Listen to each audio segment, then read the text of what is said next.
আসসালামু আলাইকুম রাহমাতুল্লাহ। সন্তান আমাদের কলিজার টুকরো, আমাদের জান্নাতের পথ। কিন্তু আজ অনেক বাবা মা চোখের পানি ফেলে বলছেন সন্তান কথা শুনে না, অবাধ্য হয়ে যাচ্ছে, অনেক বুঝিয়েও কাজ হচ্ছে না। আচ্ছা, আপনি কি জানেন মা বাবা হিসেবে আমাদের অজান্তে করা ছোট্ট একটি ভুল হয়তো সন্তানের স্বভাব নষ্টের মূল কারণ? আজকের এই 4 মিনিটে আমরা কোরআন ও সুন্নাহর আলোকে এমন 3টি সমাধান জানবো ইনশাআল্লাহ। আপনার সন্তানের জীবনের মোড় ঘুরিয়ে দিবে। ভিডিওটির ঠিক মাঝখানে আমি একটি কারণ বলবো যার জন্য আমাদের অনেক দোয়া কবুল হয় না, যা প্রতিটি বাবা মার জানা জরুরি। আমরা চাই আমাদের সন্তান যেন আমাদের সদকায়ে জারিয়া হয়। যদি আপনি আপনার সন্তানের মঙ্গল চান, তবে সওয়াবের নিয়তে ভিডিওতে একটি লাইক দিন আর কমেন্টে আপনার সন্তানের নেক হায়াত ও হেদায়েতের জন্য লিখুন আল্লাহুম্মা বারিক। আপনাদের করা এই একটি আন্তরিক দোয়া হয়তো আল্লাহর দরবারে কবুল হয়ে যেতে পারে।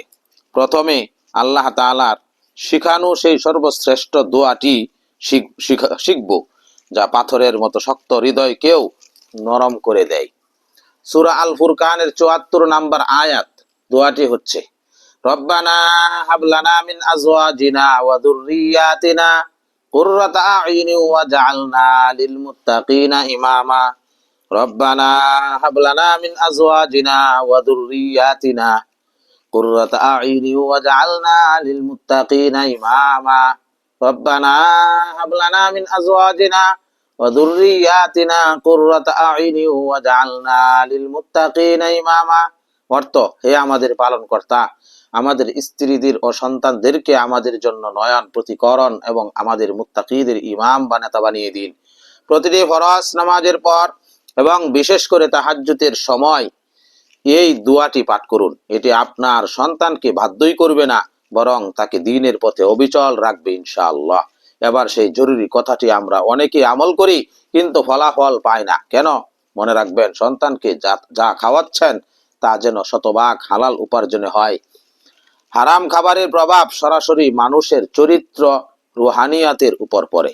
খাবারের পবিত্রতা আপনার দোয়ার কার্যকারিতা বাড়িয়ে দিবে। এর পাশাপাশি একটি পরীক্ষিত আমল হলো, সন্তান যখন গভীর ঘুমে থাকবে, তখন তার মাথায় মমতার সাথে ডান হাত রেখে 7 বার পাঠ করুন, ইয়া বাররু, ইয়া বাররু, ইয়া বাররু।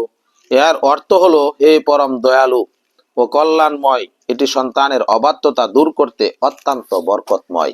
আপনার একটি শেয়ার হয়তো কোনো দুশ্চিন্তাগ্রস্ত মা বাবার মুখে হাসি ফোটাবে।